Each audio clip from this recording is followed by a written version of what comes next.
নমস্কার বন্ধুরা, বনির সাথে নানা রান্নায় আপনাদের সকলকে স্বাগত জানাই। আজকে আমি নিয়ে এসেছি আপনাদের জন্য প্রতিবারের মতো এক অন্যতম রেসিপি, লাউ চিংড়ি। তাহলে লাউ চিংড়ি কিভাবে বানাতে হয় দেখে নেওয়া যাক আমার এই ভিডিওটা। লাউ চিংড়ি বানানোর জন্য এখানে আমি একটা লাউ নিয়েছি। সেটা আমি দুভাগ করে কেটে নেব এবং পিলার দিয়ে আমি এটা ছাড়িয়ে নেব লাউ খোসাটা। তারপর আমি এটা চপিং বোর্ডে নিয়ে আমি টুকরো টুকরো করে সমস্ত লাউগুলো একটু একটু করে কেটে নেব। আপনারা যেভাবে ইচ্ছে কাটতে পারেন, আমি এইভাবে কেটে নেব সুন্দরভাবে। দেখুন, পুরো একটা গোটা লাউ আমি এইভাবেই কেটে নিচ্ছি। এইভাবে পিস করে করে আমি সুন্দর করে কেটে নেব। দেখুন, এইভাবে লম্বা লম্বা। আপনারা চাইলে অন্যরকমও শেপ রাখতে পারেন। আর এখানে আমি 500 গ্রাম চিংড়ি নিয়েছি। এখানে আমি ছোট চিংড়ি নিয়েছি, কারণ লাউ চিংড়ি বানাতে গেলে ফ্রেশ এবং টাটকা চিংড়ি সেটা ছাড়িয়ে আমি ভালো করে ধুয়ে নুন হলুদ লাগিয়ে নিচ্ছি। এটাতে খুব ভালো টেস্ট হবে, কারণ এটা বড় চিংড়িতে খুব একটা ভালো টেস্ট হয় না। তারপর দেখুন, এখানে নুন হলুদ লাগানোর পর আমি এটা একটা কড়াইয়ে ভাজতে দেব। তার আগে আমি কড়াইটাতে তেল গরম করতে দিয়ে দেবো। আমি এখানে সরষের তেল নিয়েছি, আপনারা চাইলে আলাদা তেলও ব্যবহার করতে পারেন। দেখুন, তারপর আমি এখানে চিংড়িগুলো সমস্ত দিয়ে দেবো একসাথেই ভাজতে। আপনারা চাইলে দুভাগেও এটা ভাজতে পারেন। তারপর একটা স্প্যাচুলা দিয়ে একটু ভালো করে নাড়া দেব এবং এটা মিডিয়াম ফ্লেমেই করে নেবেন। তারপর এই লাউটাও দেখুন আমি কেটে রেখেছি একটা প্লেটে, ভালো করে ধুয়ে রেখেছি।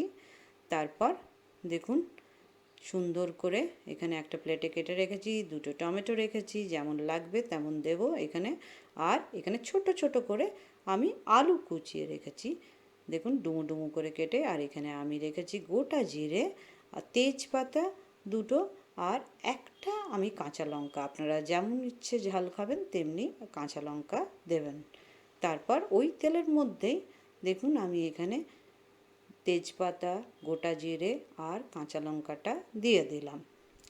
তারপর দেখুন, আমি যেই এটা একটু সামান্য গন্ধ ছাড়বে তখন আমি এর মধ্যে লাউটা দিয়ে দেব। আস্তে আস্তে করে পুরো লাউটাই আমি এর মধ্যে দিয়ে দিলাম। তারপর আমি একটু নুন দেব, দেখুন এখানে 1 টেবিল স্পুন। তারপর নাড়া দিতে থাকবো। তারপর আমি এটা স্প্যাচুলা দিয়ে ভালো করে নাড়িয়ে দিলাম আর 1 টেবিল স্পুন হলুদ দিলাম।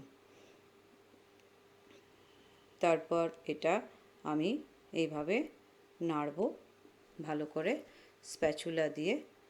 তারপর দেখুন, এটা যেই নাড়া হয়ে যাবে এমনি এমনি করে সুন্দর করে, আপনারা চাইলে নিজেদের কিন্তু টেস্ট অনুযায়ী লবণটা দেবেন, যে যেমন লবণ খেতে পছন্দ করেন। তারপর এইভাবে দেখুন আমি আলুটা ওর মধ্যে মিশিয়ে দেব। দেখুন ওর ওপরেই আমি আলুগুলোও দিয়ে দিচ্ছি। তারপর দেখুন এই আলুগুলো আমি এই ছোট ছোট করেই কেটেছি। তারপরে স্প্যাচুলা দিয়ে আবার এটাতে নাড়া দিচ্ছি। এটাতে কিন্তু দেখুন আমি একটুও জল দেব না। তারপর 1 টেবিল স্পুন দেব এখানে আমি জিরে। দেখুন এখানে আমি জিরেটা পেস্ট করে নিয়েছি। তারপর এটা আমি স্প্যাচুলা দিয়ে আমি ভালো করে আবার চারিদিকটা মিশিয়ে দিলাম, নাড়িয়ে দিয়েছি। তারপর একটা প্লেট আমি ঢাকা দিয়ে দিয়েছি কড়াইয়ে। তারপরে খানিকক্ষণ বাদে আমি এটা খুলে নেব ঢাকাটা। যেই সেদ্ধ হয়ে আসবে অনেকটাই, দেখুন এখানে কিন্তু পুরোটা সেদ্ধ হয়নি, হাফ, তখন আমি কিন্তু টমেটোটা চপ করে দিয়ে দেবো। এখানে আমি 1.5 খানা টমেটো দিয়েছি। আপনারা চাইলে নিজেদের যে যেমন টক খেতে পছন্দ করেন সেই অনুযায়ী দেবেন, কিন্তু আমি এটাতে মিনিমাম টক খাই বলে এখানে 1.5খানা টমেটো দিয়েছি। তারপর দেখুন সাঁড়াশি দিয়ে আবার ঢাকাটা খানিকক্ষণ বাদে মানে 5-10 মিনিট মধ্যেই আবার ঢাকাটা খুলে আমি চেক করলাম। দেখুন অলমোস্ট আমার লাউ চিংড়ি যখন রেডি হয়ে যাচ্ছে তখন আমি কিন্তু লাউটা সেদ্ধ হয়ে গেছে, আলুটা সেদ্ধ হয়ে গেছে দেখে আমি চিংড়িগুলো দিয়ে দিলাম, যেগুলো আমি ভেজে রেখেছি। তারপর আমার লাউ চিংড়ি দেখুন এইভাবেই স্প্যাচুলা দিয়ে নাড়তে থাকবো এবং এটা ভাত দিয়ে দুর্ধর্ষ লাগে খেতে। আপনাদের যদি আমার এই লাউ চিংড়ি রেসিপিটা যদি ভালো লাগে তো কাইন্ডলি লাইক, শেয়ার আর কমেন্ট করবেন, আর অতি অবশ্যই সাবস্ক্রাইব করবেন। আর যারা সাবস্ক্রাইব করেছেন তাদের অসংখ্য ধন্যবাদ।